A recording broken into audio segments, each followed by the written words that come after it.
خاندان میں پیدا ہوا ہوں کہ جب میرے والد صاحب، میرے دادا محترم، میرے پردادا محترم اور ان کے والد محترم، صحیح، ماشاء اللہ. ایک 4 نسلوں سے ہمارے ہاں دین اور دین کی تعلیم اور اس کی تدریس اور اس کے ساتھ ساتھ دعوت و تبلیغ، یہ چاروں شعبے جو ہیں نا الحمدللہ ہر ایک نے اپنے اپنی سطح پر سر انجام دیے ہیں۔ کہ آپ کی جوڑی بنی ماشاءاللہ، ڈاکٹر صاحبہ سے آپ کا جو رشتہ طے ہوا، تو وجہ کیا بنی آپس میں؟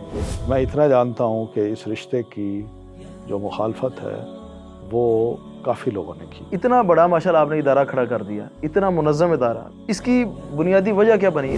کہ میں جب ادارہ کھولتا ہوں تو اس ادارے میں اپنے ہی بچوں کو بیچ میں ڈالنے کی کوشش کرتا ہوں، تو اس کا نتیجہ یہ نکلتا ہے کہ وہ نااہل ہوں وہ بیٹھیں، جو اہل بچے ہوں ان کو بٹھانے سے اگر بندہ خوف محسوس کرتا ہے تو یہ بہت بڑی غلطی ہے۔ تو کیا آپ کا بھی کبھی تنظیمی تعلق رہا یا کوئی تربیت میں آپ کس کو کریڈٹ دینا چاہتے ہیں؟ علم کی جو گہرائی ہے وہ جب تک نہ ہو تو انسان درس دینے کے قابل نہیں ہے۔ السلام علیکم ورحمۃ اللہ وبرکاتہ۔ نہت اسٹوڈیو کے پروگرام بزم علماء میں میں ہوں آپ کا ہوسٹ خبیب الرحمان، اور جیسا کہ آپ جانتے ہیں کہ یہ پروگرام کو ہم نے علماء کرام کے تعارف کے لیے رکھا ہوا ہے، اور اس میں مختلف شخصیات آتی رہتی ہیں۔ تو آج ہمارے ساتھ جو شخصیت موجود ہیں وہ ویسے تو کسی تعارف کے محتاج نہیں، اور الحمدللہ ان کا پاکستان کے لیول میں ایک انقلابی کام ہے جس میں وہ لیڈیز میں، اور اب انہوں نے جینٹس کے حوالے سے بھی کام شروع کیا دعوتی اعتبار سے، اور بڑا ایفیکٹو کام ہے۔ اللہ تعالیٰ نے ان کے ادارے کی وجہ سے پورے کے پورے خاندانوں کو اللہ تعالیٰ نے ہدایت نصیب فرمائی ہے۔ تو میری مراد ڈاکٹر ادریس زبیر صاحب، السلام علیکم ورحمۃ اللہ وبرکاتہ۔ وعلیکم شیخ السلام ورحمۃ اللہ۔ شیخ، سب سے پہلے میں آپ کا شکر گزار ہوں کہ آپ یہاں تشریف لائے ہیں اور اپنی مصروفیات میں سے ہمیں وقت دیا۔ میں بھی نہت اسٹوڈیوز کا شکر گزار ہوں کہ انہوں نے مجھے موقع دیا کہ میں یہاں آ کے اپنی جو گفتگو کر سکوں۔ جزاک اللہ شیخ۔ شیخ، اس کا مقصد یہی ہے کہ علماء کو بٹھانا اور تعارف کروانا، تاکہ ہماری جو نوجوان نسل ہے وہ ان سے کچھ سیکھ کے اور اس فیلڈ میں آئے، کم از کم ان کے لیے یہ ڈریم بنے کہ ہم بھی بڑے ہو کے عالم دین بنیں گے۔ ہمارا یہ ٹارگٹ یہی ہے فی الحال، انشاءاللہ کام کرنے کا ارادہ تو ہے۔ فی الحال ہم نے جو 1 سال کے لیے اپنا ٹارگٹ یا آبجیکٹو مختص کیا وہ یہی ہے کہ ہم اتنا کام کر سکیں کہ کم از کم لوگ عالم دین کو ایک فخر محسوس کریں۔ ہم لکھوی صاحب فرما رہے تھے کہ میں اپنے آپ کو مولوی کہتا ہوں، تو کم از کم لوگ خود کو مولوی کہنا فخر محسوس کریں۔ صحیح بات۔ تو بس ہم لگے ہوئے ہیں ہمارے لیے، ہم آپ سے درخواست بھی کرتے ہیں ہمیں گائیڈ بھی کریں اس حوالے سے، اور دعا بھی دیں۔ نہیں، اللہ تعالیٰ آپ کے اس کام میں برکت ڈالے، بڑی نیک نیتی ہے اور بہت بڑا کام ہے، کیونکہ اپنے جو بعد کی نسل ہے اگر اس کو ہم واقعی سنبھالنا چاہتے ہیں تو اس وقت کے جو ایسے بزرگ جو حیات ہیں اور دین کا کام کر رہے ہیں ان کو رول ماڈل بنا کے ان کے سامنے پیش کرنا چاہیے کہ یہ وہ ہیں ہمارے اسلاف، ہمارے بزرگ، جنہوں نے ماشاءاللہ ان حالات میں بھی دین کو بڑی خوش اسلوبی سے نہ صرف قبول کیا، عمل کیا، بلکہ بڑے اچھے طریقے سے آگے پہنچایا بھی۔ یہ چیز جو ہے نا اس اعتبار سے بھی بڑی اہم ہے۔ ہم خود اپنے آپ کو دیکھیں، یعنی میں اپنے شیوخ کو دیکھتا ہوں تو ان کو دیکھ کے، ان صحابہ کرام کے حالات پڑھ کے، تابعین کرام کے حالات پڑھ کے، تو احساس ہوتا تھا کہ الحمدللہ یہ نسل یا یہ تعلیم مختلف نسلوں کو جب منتقل ہوتی ہے تو ہر کوئی کوشش کرتا ہے کہ میں بھی ویسا ہی بنوں، ویسے ہی کام کروں جیسے ہمارے اسلاف کیا کرتے تھے۔ تو الحمدللہ یہ سلسلہ چلتا رہے گا انشاءاللہ، اور اسٹوڈیوز کے ذریعے سے بھی چلے گا، کتابوں کے ذریعے سے بھی چلے گا، تعلیم و تدریس کے ذریعے سے بھی یہ چلتا رہے گا انشاءاللہ۔ شیخ یہ تو ایک ٹول ہے، اس کو ایز اے ٹول ہم یوز کر رہے ہیں، باقی ہم بھی مانتے ہیں کہ جو علم کی منتقلی ہے جتنی وہ سینہ بسینہ ہے نا، اس کا ریپلیسمنٹ تو یہ نہیں ہو سکتا۔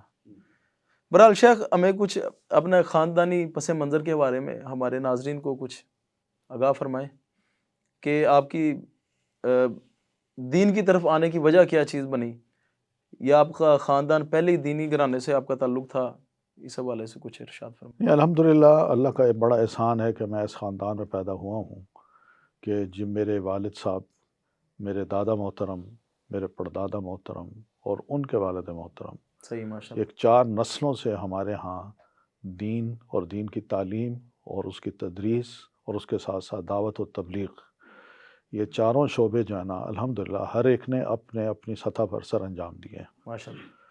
میں خود ہوں، میرے والد محترم جو ہے مولانا شمس الحق ملتانی محدث تھے، اور مولانا عبدالحق جو میرے دادا محترم ہیں ان کے شاگرد بھی تھے، اور اس کے ساتھ ساتھ حافظ محمد گوندلوی صاحب کے بھی شاگرد تھے۔ رحمہ اللہ۔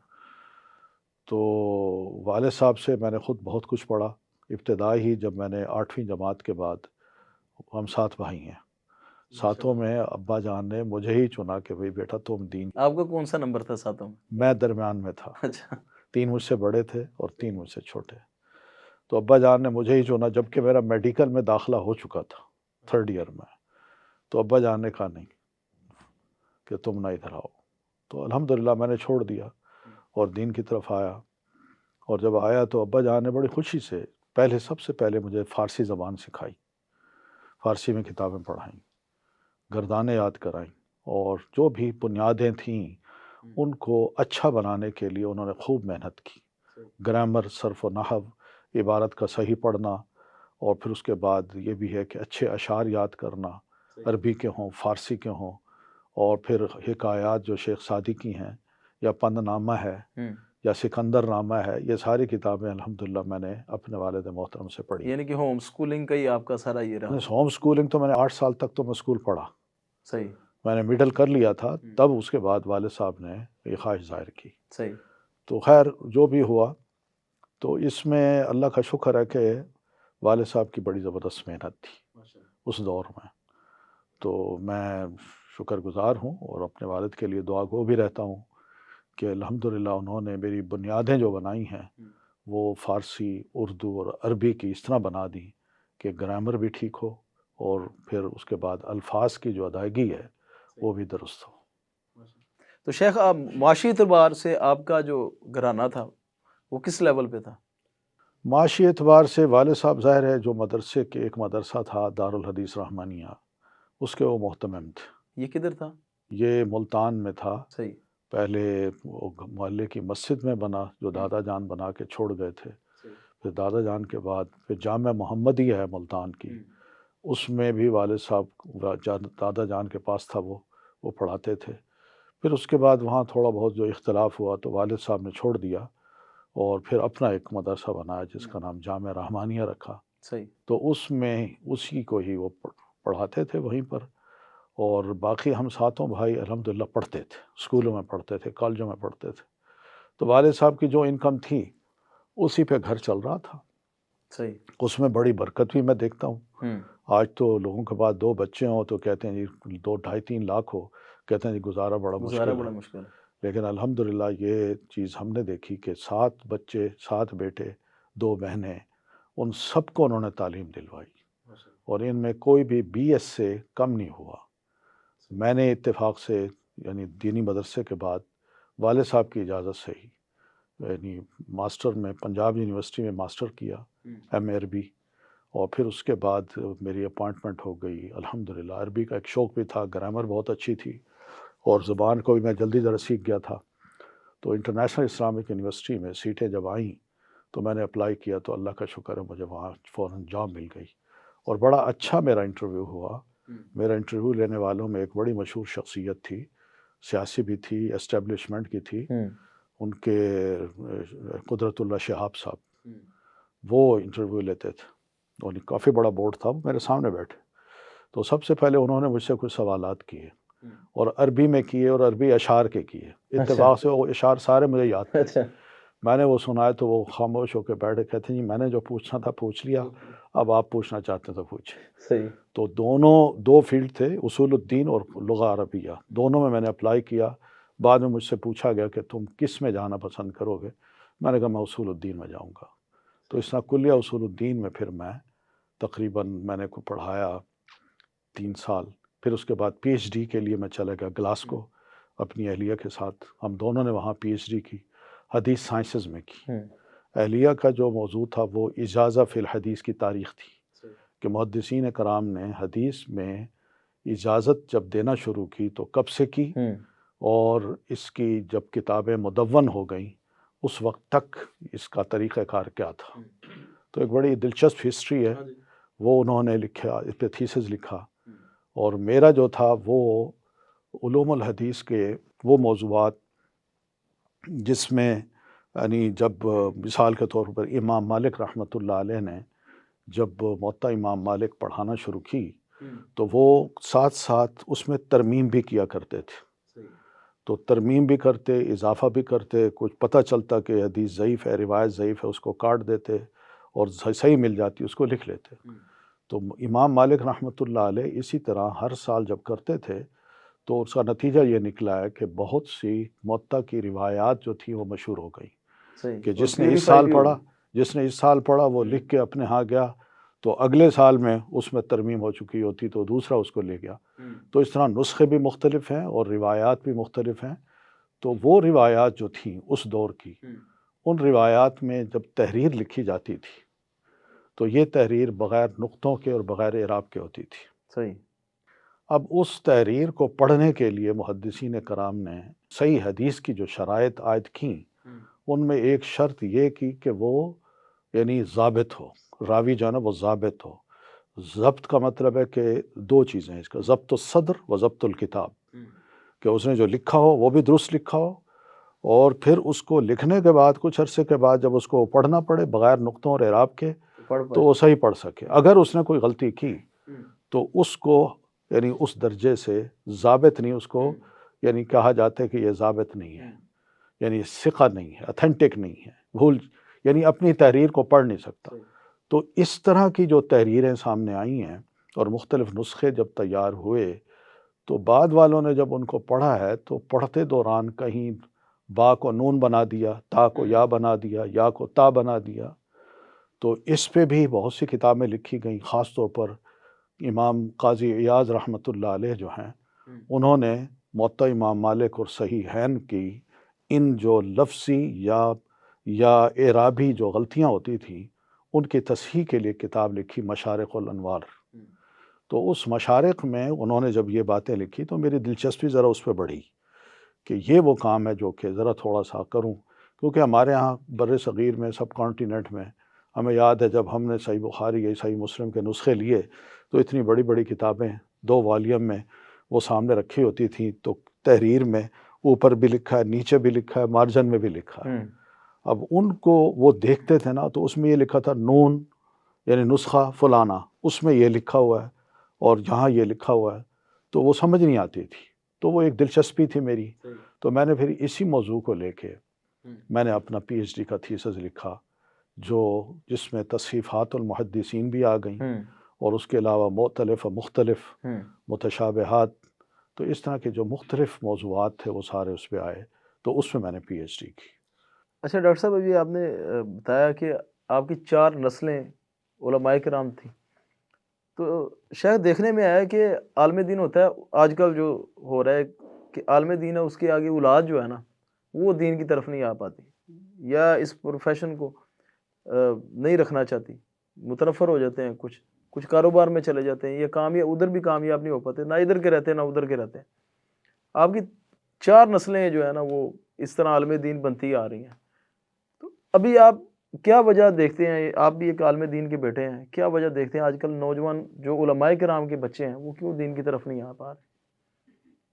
اصل میں کئی وجوہات ہیں، دنیا ہے، اس کے مسائل ہیں، روزگار ہے، دوستیاں ہیں، اور اپنے اپنے سرکل ہیں، والد صاحب کا جو اپنی مصروفیت ہے علمی، تحریری اور دروس تدریسی، وہ توجہ بھی بعض اوقات اپنی اس سارے یعنی شوق میں اپنی اولاد پہ بچپن میں توجہ نہیں دے سکتے، جبکہ میں سمجھتا ہوں توجہ دینی چاہیے، اور دیتے ہیں، بہت دیتے ہوں گے، لیکن پھر اللہ کی طرف سے ہی ہے کہ پیشن ہو بچوں میں اور بچے دیکھیں اپنے والد کو رول ماڈل بنائیں، کچھ بن جاتے ہیں، کچھ بڑے شوق سے آگے بڑھتے ہیں، کچھ نہیں بنتے۔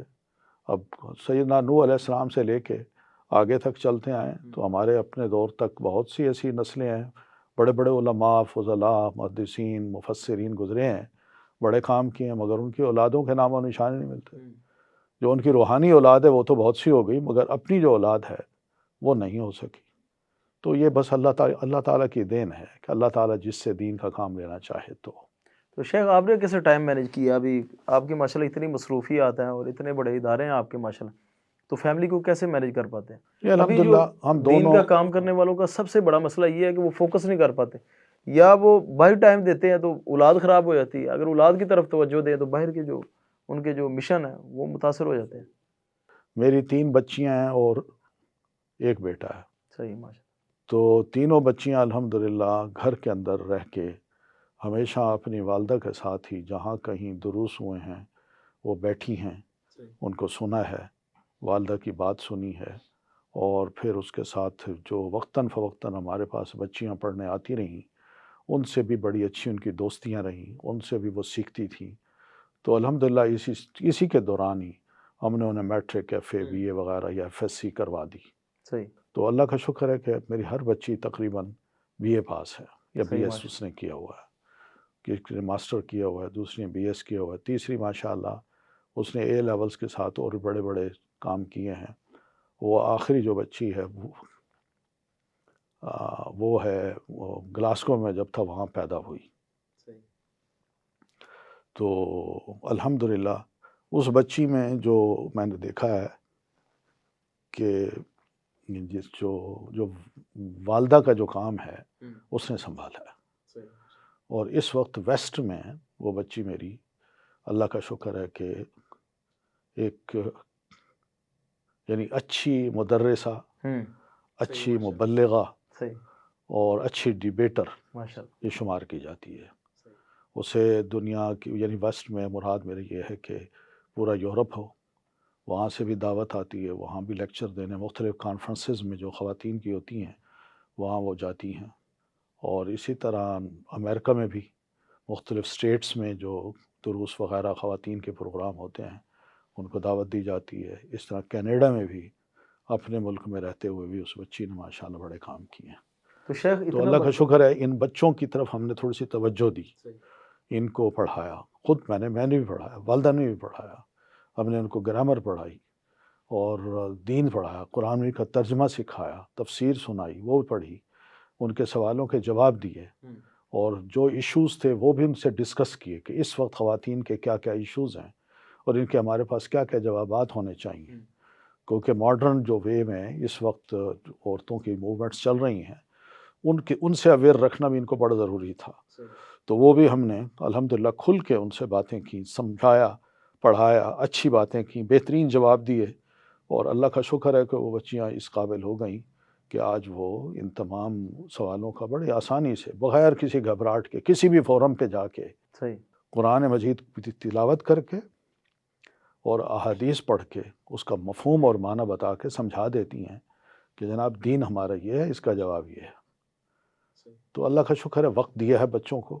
میرا ایک بیٹا بھی ہے، ہشام، محمد ہشام الہادی ان کا نام ہے، تو وہ بھی الحمدللہ پوری تفسیر ایک دفعہ ترجمہ اور تفسیر پڑھ چکے ہیں، اور ان کو جو عربی کتابیں ہیں جو مبادیات ہیں، خاص طور پر یعنی الاصول الثلاثہ، ہاں جی، یا اسی طرح اور جو مختلف کتابیں ہیں، بلوغ المرام، پھر صحیح بخاری، اور اس کے علاوہ پورے قرآن کی تفسیر، تو یہ ساری مختلف کتابیں جو انگلش کی ہیں وہ ان کو دی ہیں، انہوں نے پڑھا ہے، سیرت کو بہت پڑھا ہے، اور آج کل وہ قرآن مجید کے جو وہ الفاظ یا وہ جملے جو مختلف جگہوں پہ استعمال ہوتے ہیں، ہاں جی، تو ان کو ایک دوسرے سے ریلیٹ کرنے کا ایک کام کر رہے ہیں ماشاء اللہ، کہ اللہ تعالیٰ نے مثال کے طور پر سورۃ کہف میں یعنی اس چیز کا ذکر کیا ہے، تو آگے چل کے پھر وہی لفظ استعمال کیے کیوں، پھر اس کے آگے چل کے یہ لفظ پھر استعمال کیا تو کیوں، اس کا اس سے اور اس کا اس سے کیا تعلق ہے۔ صحیح، صحیح، تو اس طرح ماشاءاللہ وہ کبھی کبھی ایسے ایسے سوال ہمارے سامنے لے آتے ہیں کہ ہم خود بھی حیران ہوتے ہیں کہ بھئی یہ کیا چیز ہے، ہم نے تو کبھی اس اینگل سے قرآن مجید کو پڑھا ہی نہیں۔ ان کی کتنی ایج ہے بیٹے کی؟ وہ ماشاءاللہ اس وقت 28 سال کے ہیں۔ جی ہاں، آپ مزید علم میں اضافہ ہاں فرمائے۔ ماشاءاللہ، پھر وہ بہترین ماشاءاللہ قرات بھی بہت اچھی ہے ان کی، اور تجوید اور ترتیل کو، قرات کو بھی انہوں نے پڑھا ہے، علم القرات کو سیکھا ہے، اور اس کو ماشاءاللہ بڑے اچھے طریقے سے پڑھتے ہیں۔ پھر اپنا کاروبار بھی انہوں نے شروع کیا۔ کس چیز؟ کاروبار ان کا ہے کہ یہ جو مختلف آئلز ہیں ہاں جی، بغیر کیمیکلز کے جو صحت کے لیے اچھے ہوں، تو وہ کریمیں آئلز وغیرہ وہ بناتے ہیں اور اس میں کوئی بھی یعنی ایسے کیمیکلز نہیں ڈالتے، خالص چیزیں ہوتی ہیں، ان کو مکس کر کے بڑے آرگینک جسے آج کل آرگینک وہ بناتے ہیں، وہ ان کو آن لائن بیچتے ہیں بس۔ صحیح، چلے جی، اللہ ان کے کاروبار میں برکت عطا فرمائے۔ تو بڑی خوشی ہوئی کہ آپ کی ماشاءاللہ پوری اولاد آپ کی دستے بازو ہے، الحمدللہ، اور یہ بھی ایک بڑی کامیابی ہے، آپ بالکل، خود ان کو کامیاب ہوتے دیکھ رہے ہیں کوئی اپنی شک نہیں، زندگی میں۔ کوئی شک، اللہ کا بڑا احسان ہے۔ شیخ، اتنا بڑا ماشاءاللہ آپ نے ادارہ کھڑا کر دیا، اتنا منظم ادارہ، یعنی کہ ہمیں اپنی زندگی میں اس طرح کا اور اسٹیبل اور آرگنائزڈ ادارہ اور کوئی مثال نہیں ملتی۔ تو اس کی بنیادی وجہ کیا بنی؟ تحریک کہاں سے ملی؟ عموماً اس طرح کا تحریکی کام کرنے والے یا اس لیول کا کام کرنے والوں کے پیچھے ایک تنظیم کی، کسی نہ کسی تنظیم کی کہیں نہ کہیں پہ تربیت کا اثر ہوتا ہے۔ تو کیا آپ کا بھی کبھی تنظیمی تعلق رہا، یا کوئی تربیت میں آپ کس کو کریڈٹ دینا چاہتے ہیں؟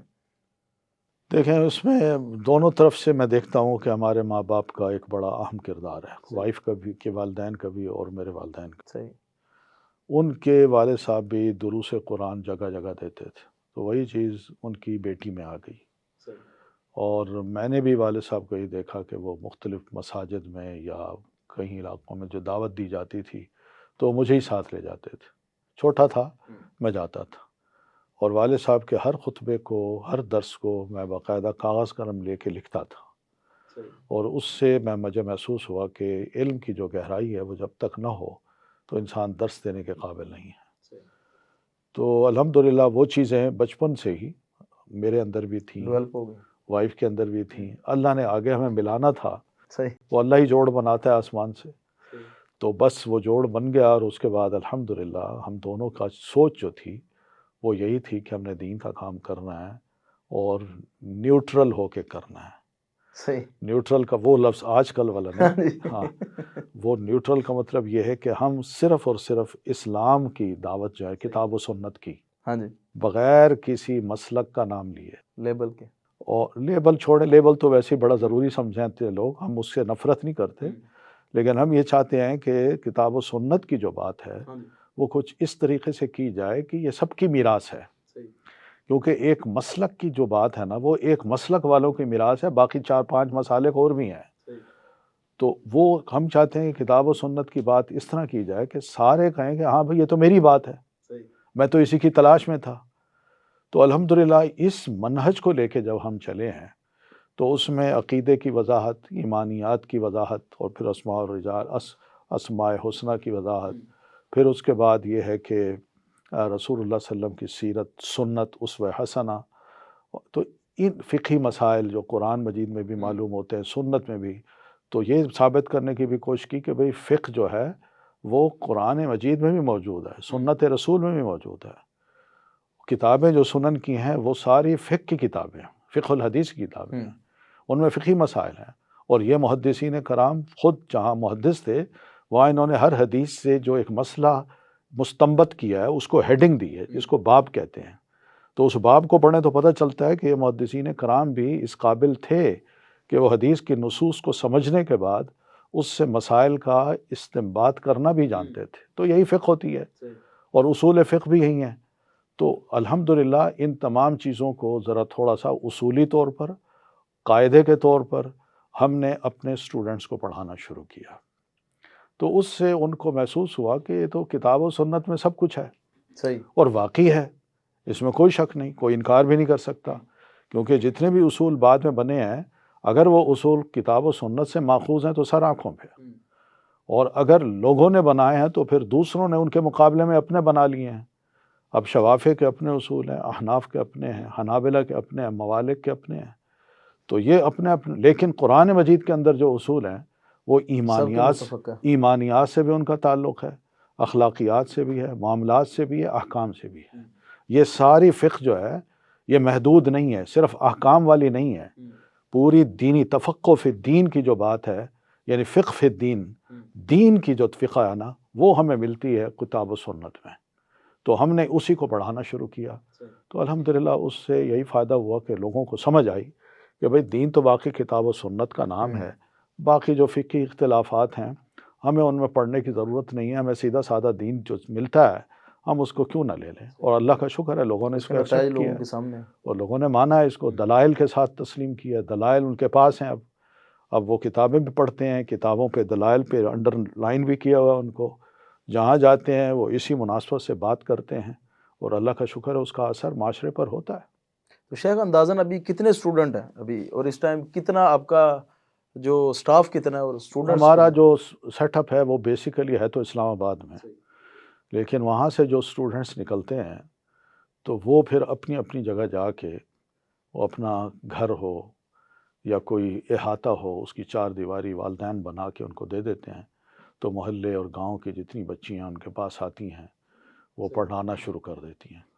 پڑھانے کے لیے ہم یوں کرتے ہیں کہ ان کو بلا لیتے ہیں کہ کچھ عرصہ ٹریننگ لے لیں، تو وہ ٹریننگ لینے کے بعد جب واپس جاتی ہیں تو رابطے میں رہتی ہیں ہمارے ساتھ، مرکز کے ساتھ، تو کوئی بھی مشکل چیز ہو تو ان کو گائیڈ کرنے کے لیے ہماری پوری ٹیم ہے وہاں، سینئر ٹیم ہے، وہ ان کی تربیت بھی کرتی ہے، ان کو گاہے بگاہے آگاہ بھی کرتی ہے، کسی بھی پریشانی ہو اس سے نکالتی ہیں اس کو۔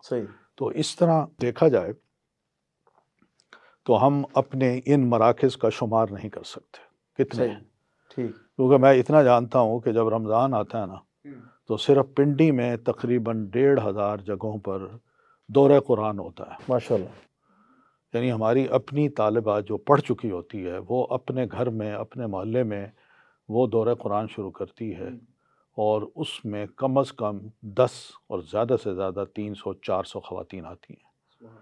تو یہ میں بتا رہا ہوں کہ صرف پنڈی کا یہ حال ہے، حالانکہ پنڈی چھوٹا سا شہر ہے۔ پنڈی کے بعد پھر آپ کراچی لے لیں، لاہور لے لیں۔ اب لاہور میں ہوں میں، لاہور میں ماشاءاللہ جو اس وقت ہمارا آنے کا مقصد تھا وہ صرف یہی تھا کہ لاہور کا جو سٹاف ہے جو ٹیچنگ کر رہا ہے، ہم ان کی تھوڑی سی علمی تربیت کر سکیں، ان کے سوالوں کا جواب دے سکیں، ان کو اطمینان ہو تاکہ وہ کھل کے پڑھائیں آگے۔ تو اب صرف اس سٹاف کو جو بلایا ہے تو وہ تقریباً 3 سے 4 ہزار کی خواتین ہیں جو ماشاءاللہ یہاں صرف سٹاف کی آج کل ہم سے پڑھ رہی ہیں۔ شیخ یہ سٹاف کی بات کر رہے ہیں، 3-4 ہزار؟ ہاں میں صرف سٹاف کی بات کر اور یہ آپ کے پے رول پہ؟ پے رول ہم نہیں، وہ لوگ ہم ماشاءاللہ جہاں جہاں وہ ہیں، ٹھیک ہے، صحیح۔ اللہ تعالیٰ وہاں کے لوگوں میں ایسی وہ مہربانی پیدا کر دیتا ہے کہ وہ دین کے کام کے لیے وہ لوگ خود ہی معاونت کرتے ہیں، وہ پیک ہو نہیں دیکھتے، وہ کہتے ہیں سب کچھ لے۔ اچھا صحیح۔ تو شیخ ابھی جیسے جریر بھائی سے پتہ چلتا رہتا ہے کہ الہدیٰ مینز کا، تو میں نے پہلی دفعہ الہدیٰ مینز ان سے سنا تھا، اور ہم سمجھ رہے تھے کہ یہ الہدیٰ صرف لیڈیز کا ادارہ، تو یہ جو مینز کا آپ کا سسٹم ہے سارا، جس طرح ادھر لاہور میں ہے، یہ دوسرے شہروں میں بھی ہے؟ نہیں، لاہور میں تو ابھی شروع کیا نا انہوں نے، صحیح۔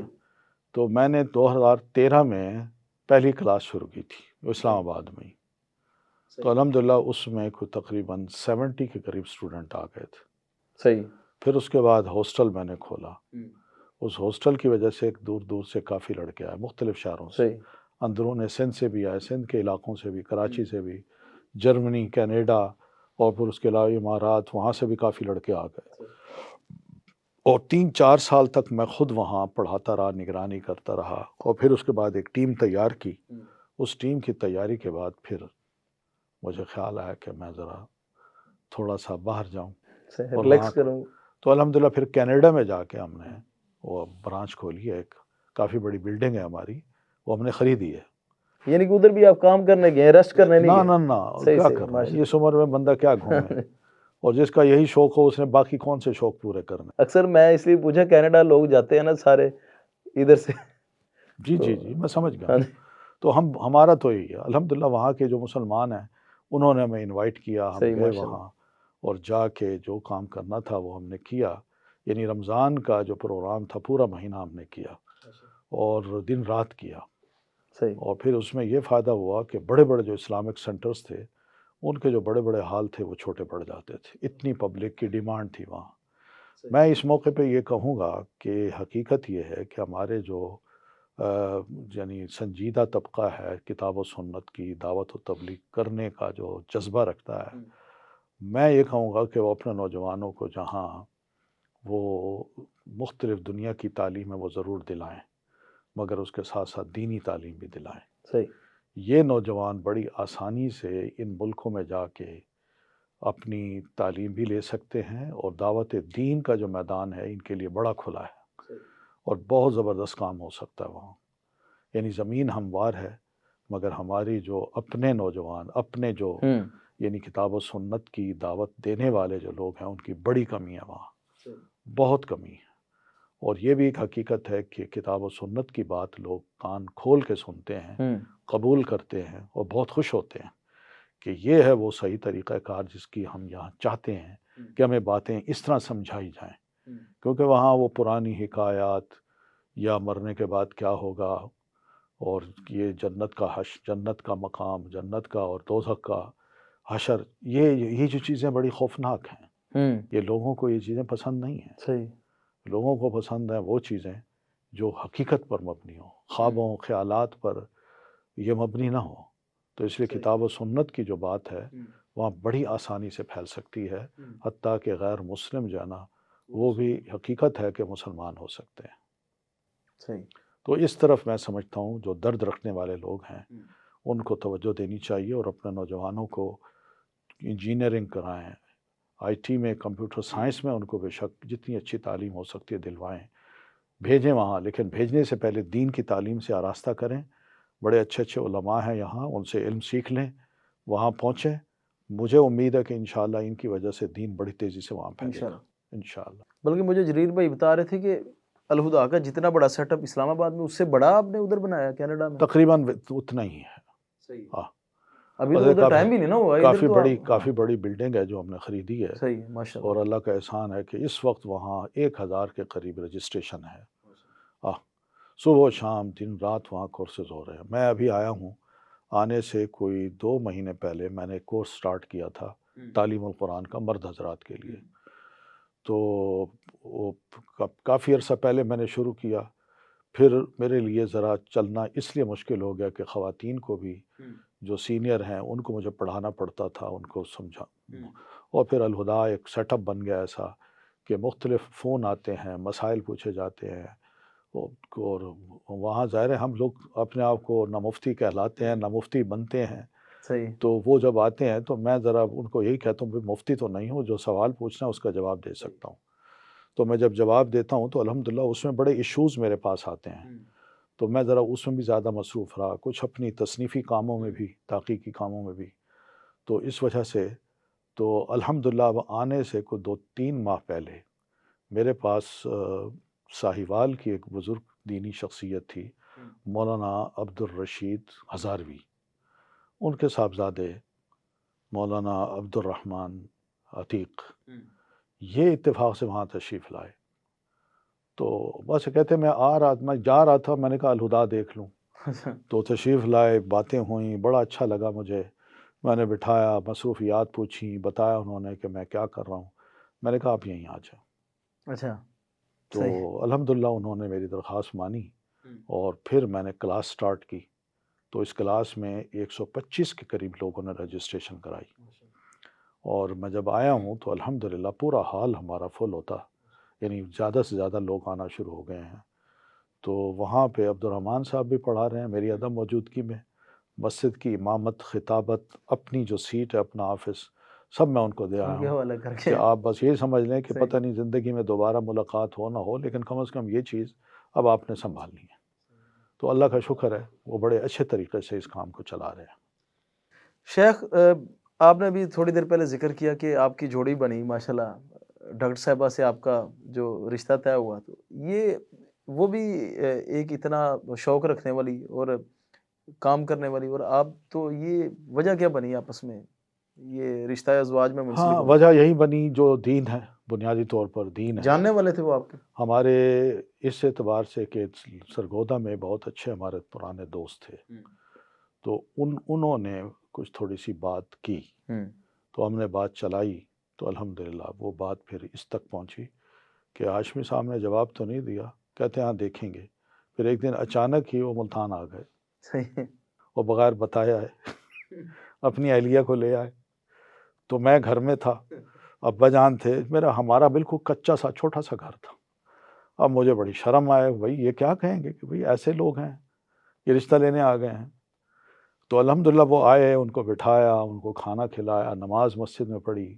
نماز کے بعد کہنے لگے اچھا میں اجازت چاہتا ہوں۔ سارے ابا جان نے اپنی تفصیل بتائی، میں کون ہوں، کیا ہے، میری انکم کیا ہے، اس وقت میری کیا حالت ہے، یہ ہے، بس یہ پراپرٹی ہے، یہ وہ سب کچھ، ہماری یہ حیثیت ہے۔ تو بس اتنی بات کی، تو ہفتے بعد انہوں نے وہ پرانے دور کا خط ہوتا تھا کارڈ، اس پہ لکھ دیا کہ ہمیں رشتہ منظور ہے بس۔ تو والد صاحب پھر گئے، تو الحمدللہ بڑی سادگی کے ساتھ یہ شادی ہو گئی ہماری۔ یہ کس سن کی بات؟ یہ میں بات کر رہا ہوں 81 کی۔ تو شیخ وہ تو میرے خیال ہے مالی طور پہ کافی مستقل تھے، لیکن الحمدللہ مالی روب نہ انہوں نے مجھ پہ ڈالا، صحیح، نہ انہوں نے کچھ ایسا ثابت کیا، کیونکہ اگر یہ چیزیں ہوتیں تو شاید پھر وہ مال ہی آڑے آ جاتا اور یہ کام نہ ہوتا۔ یہ کام شروع ہی نہ ہوتا۔ میں اتنا جانتا ہوں کہ اس رشتے کی جو مخالفت ہے وہ کافی لوگوں نے کی تھی، صحیح، اور صرف اس وجہ سے کی کہ بھئی کیا آپ کو یعنی یہی لڑکا نظر آیا ہے۔ صحیح، تو خیر وہ جو باتیں تھیں پرانی ہو گئیں، لیکن انہوں نے یہی جواب دیا تھا، انہوں نے کہا بھئی دیکھیں مجھے اللہ نے بچیاں دی ہیں، تو مجھے یہ نہیں کہا کہ میں اپنی بچیوں کے لیے یعنی لازماً جس جماعت سے ایفیلیٹڈ ہوں میں وہیں شادی کروں۔ وہ جماعت اسلامی سے تھے؟ جی، ان کا تعلق جماعت اسلامی سے تھا۔ شیخ سننے میں آیا کہ آپ علامہ احسان اللہ ظہیر شہید رحمہ اللہ کے ساتھ آپ کا بڑا وقت گزرا، بلکہ آپ قریبی رہے ان کے ساتھ، تو اس حوالے سے کچھ ارشاد فرمائیں، یا ان کے حوالے سے کچھ کس طرح کا آپ کا ان کے ساتھ تعلق رہا؟ اصل میں یونیورسٹی میں جب ہم تھے نا، تو یہ جمعیت تو اسی میں جب کام کا ایک جذبہ تھا شروع میں ہی، تو الحمدللہ پھر سب لڑکوں نے مل کے جب اس کام کو شروع کیا، تو لڑکے ماشاءاللہ مختلف قسم کے تھے، لیکن سب باصلاحیت تھے۔ اچھا یعنی میں کہوں گا کہ ان سب میں بھولا جو تھا وہ میں تھا۔ اچھا، تو ان میں کوئی نام یاد رہا ہو ابھی؟ ہاں، وہ مثلا ریاض چودھری صاحب تھے، صحیح، مولانا حبیب الرحمن یزدانی مرحوم کے چھوٹے بھائی۔ ہاں جی، پھر ان کے بعد مولانا جو ابھی ریاض الرحمان یزدانی کے نام سے، جی ہاں وہی جی، والے۔ پھر اس کے بعد مولانا عبداللہ بڈھی مالوی صاحب کے رحمہ اللہ کے صاحبزادے احمد ساقی صاحب، صحیح، جو بعد میں اوکاڑا کالج کے پرنسپل بھی بنے اور ماشاءاللہ وہیں سے ریٹائر ہوئے۔ پھر اس کے ساتھ ایک قاضی عبدالقدیر خاموش تھے۔ ہاں جی، ابھی سیالکوٹ قاضی صاحب جو ہیں وہ آپ جانتے ہیں کہ کتنا سیاست میں اونچا گئے، ہاں جی، اور کہاں انہوں نے جانا تھا، لیکن بس حادثات جب ہوتے ہیں تو انسان، تو قاضی صاحب بھی ماشاءاللہ بڑے باصلاحیت آدمی تھے۔ تو پھر اس کے بعد ایم آر عتیق صاحب تھے، محمد رفیق عتیق صاحب، جو آج کل کینیڈا ہوتے ہیں، وہ لائر تھے، وہ بھی ماشاءاللہ بڑے آپ کہہ دیں کہ جنونی آدمی تھے اس کام کو کرنے کے لیے۔ عبدالغفور راشد صاحب، یہ ڈاکٹر عبدالغفور ہاں راشد، یہ بھی ہمارے ساتھ تھے، اچھا، ان کو بھی چھوٹا سا ہم نے عہدہ دے رکھا تھا۔ اچھا، تو الحمدللہ، لیکن اللہ کا شکر ہے سب مل کے ہم کام کرتے تھے، آپس میں ملنا، بیٹھنا، اکٹھے جانا، اکٹھے مشورے کرنے، رات کو 2 بجے تک جانا، جاگنا، بڑے دورے کیے ہم نے، بہت کچھ کیا۔ تو اس کی وجہ سے علامہ صاحب سے کبھی ملاقات نہیں ہوئی تھی، لیکن جب تھوڑا سا کوئی کانفرنسز ہوئیں تو ان کانفرنسز میں ہم نے شرکت کی۔ مثال کے طور پر جہلم میں مولانا عبدالغفور جہلمی نے جو اپنا مدرسہ ہے لیڈیز کا، تو اس کا سنگ بنیاد رکھنے کے لیے شیخ عبداللہ السبیل کو بلایا تھا۔ تو مولانا عبدالغفور جہلمی نے مجھے کہا کہ اسٹیج تم نے سنبھالنا ہے، تو اسٹیج میں نے سنبھالا، اور پھر اس موقع پہ شیخ سبیل نے خطبہ بھی دیا، نماز بھی پڑھائی، اور پھر بہت ہی ماشاءاللہ مخلوق آئی ہوئی تھی۔ تو ایسے حالات میں ہماری ملاقات ہو گئی اب مولانا علامہ احسان اللہ ظہیر صاحب سے۔ اس ٹائم علامہ صاحب تھے کہ حافظ احسان اللہ ظہیر نہیں، علامہ احسان اللہ ظہیر بن چکے تھے؟ بن چکے۔ ہماری بڑی خواہش تھی کہ ان سے ملاقات ہو، اللہ تعالیٰ نے ملانا تھا ملا دیا، ورنہ میں علامہ صاحب سے کافی عرصہ پہلے متاثر تھا۔ مجھے یاد ہے کہ 3-4 سال پہلے ملاقات سے کچھ عرصہ پہلے، بلکہ کافی عرصہ پہلے، ملتان میں ایک جلسہ ہوا تھا جس میں شورش کاشمیری رحمۃ اللہ علیہ وہ بھی تشریف لائے تھے، اور ان کی وجہ سے اتنی مخلوق آئی صحیح، کہ ملتان کا جو بڑا تھا گراؤنڈ قلعہ کا وہ فل ہو گیا تھا۔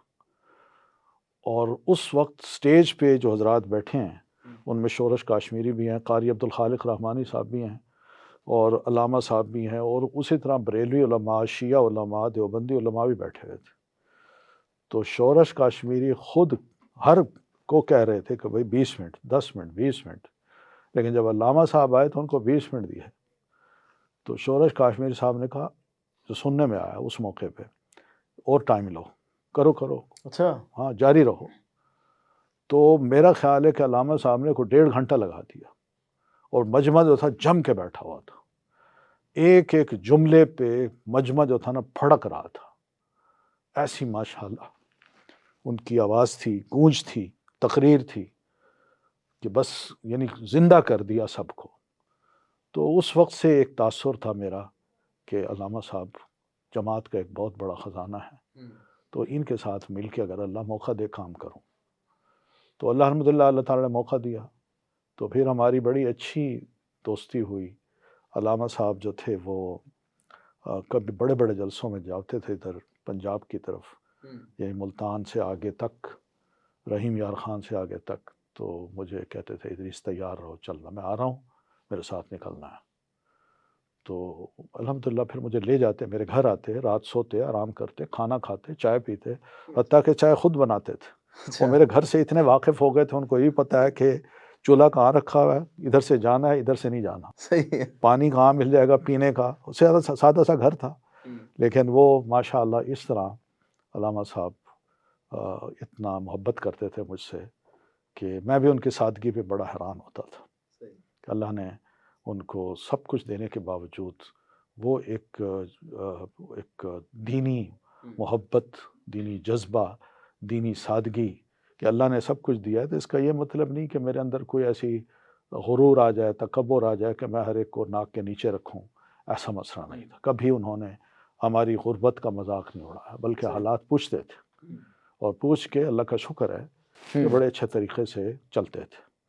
تو اللہ کا شکر ہے کہ یہ سارا ہوا. تو بس وہ کافی عرصہ میں نے ان کے ساتھ کام کیا، مختلف بڑے بڑے جلسوں میں گئے، اور بھی بڑے جماعتی کام تھے وہ بھی کیے.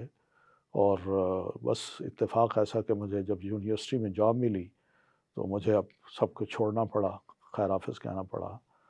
تو پھر اس کے بعد میں پی ایچ ڈی کے لیے گیا تو پیچھے ان کا حادثہ ہو گیا. اچھا. تو بہت ہی دکھ ہوا. 87 کی بات ہے، تو میں 87 میں گلاسگو میں ہی تھا. وہیں میں نے یہ خبر سنی اور پڑھی، اور بہت تکلیف ہوئی. بس اللہ تعالیٰ ان کے لیے ہمیں صدقہ جاریہ بنائے. ہم جو کر رہے ہیں اللہ تعالیٰ اس کو قبول کرے. شیخ، ان کا تو چہرہ زیادہ تر لوگوں کے سامنے ان کی ولولہ انگیز خطابت کا ہے، حالانکہ ان کا ایک علمی چہرہ بھی تھا. میں مدینہ یونیورسٹی میں جانے کا اتفاق ہوا اس رمضان کو، تو مجھے پتہ چلا تھا آپ بھی اس رمضان میں ادھر ہی تھے. میں کوشش کی آپ سے ملاقات کی، لیکن آپ تب مکے میں تھے، میں مدینہ میں تھا. تو ادھر میں گیا تو ادھر جا کے مجھے پتہ چلا کہ ادھر جو علامہ صاحب کو جانا جاتا ہے نا، وہ شیخ احسان الہی کے نام سے جانا جاتا ہے. جی بالکل. اور باقاعدہ لائبریری میں ان کی کتب موجود ہیں، اور لوگ جانتے ہیں، عرب بہت زیادہ لوگ جانتے ہیں.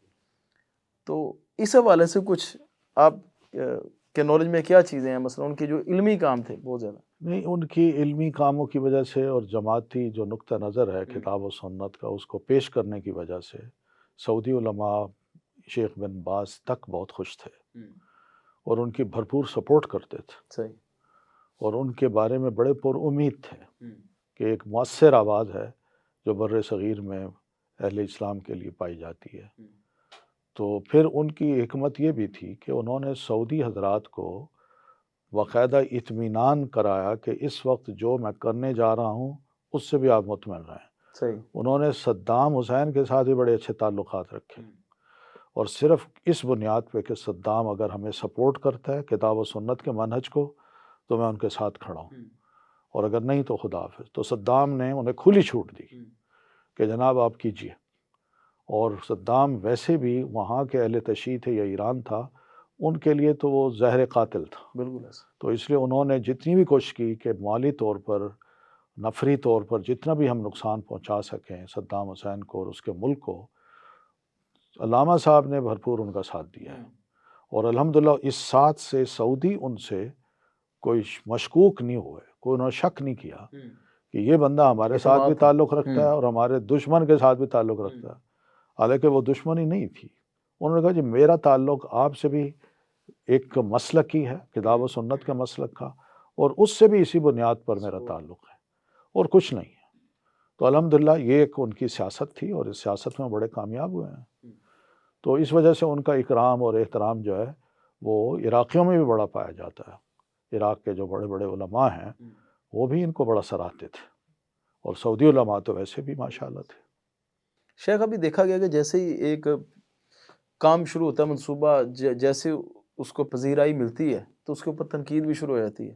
تو الہدا کے اوپر بھی کافی زیادہ تنقید ہوئی، تو کیسے ڈیل کرتے ہیں؟ یا کبھی کوئی دل برداشتہ ہوئے ہوں، یا کبھی کوئی بندہ کبھی کبھی ہوتا ہی ہے، ہم بھی یہ کام کر رہے ہیں، جب تنقید ہوتی ہے کبھی اکیلے بیٹھے سوچتے ہیں کہ یار یہ کام تو ہم نیکیاں لینے کے لیے کر رہے ہیں، تو لوگ کدھر سے کدھر پہنچاتے ہیں، فتوے لگاتے ہیں، تو اس حوالے سے جو لوگ کام کر رہے ہیں ان کو کیا نصیحت کریں گے آپ؟ دیکھیے، تنقید برائے اصلاح ہو تو بہت اچھی ہے۔ ہم نے جو بھی تنقید کی گئی ہے ہم نے اس کو اصلاح کے لیے لیا ہے، اپنی اصلاح کے لیے، اس لیے نہیں لیا کہ یہ تنقید کی ہے تو ہم اس کا جواب تنقید میں دیں۔ ہم نے جو کہا گیا، ہم نے اگر غلط تھے تو الحمدللہ ہمارا بھی ایک علماء کا بورڈ تھا اور ہے اب تک۔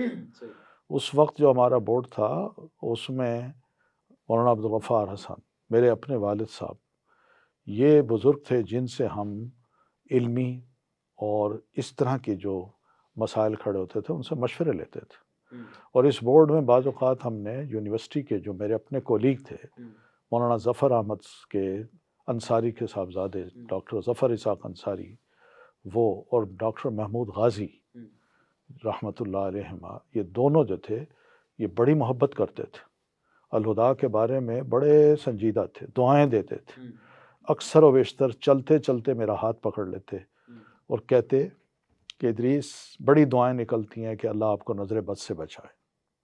حالانکہ وہ حنفی تھے، لیکن جو کام انہوں نے دیکھا ہے کہ معتدل کام ہے تو وہ بڑے خوش تھے۔ الہدا میں آتے، ہم نے ان سے بڑے لیکچرز بھی کروائے، ان کو اپنی اس ٹیم میں رکھا۔ جب فتوے آئے ہمارے خلاف تو ان دونوں بزرگوں کو میں نے وہ فتوے دکھائے۔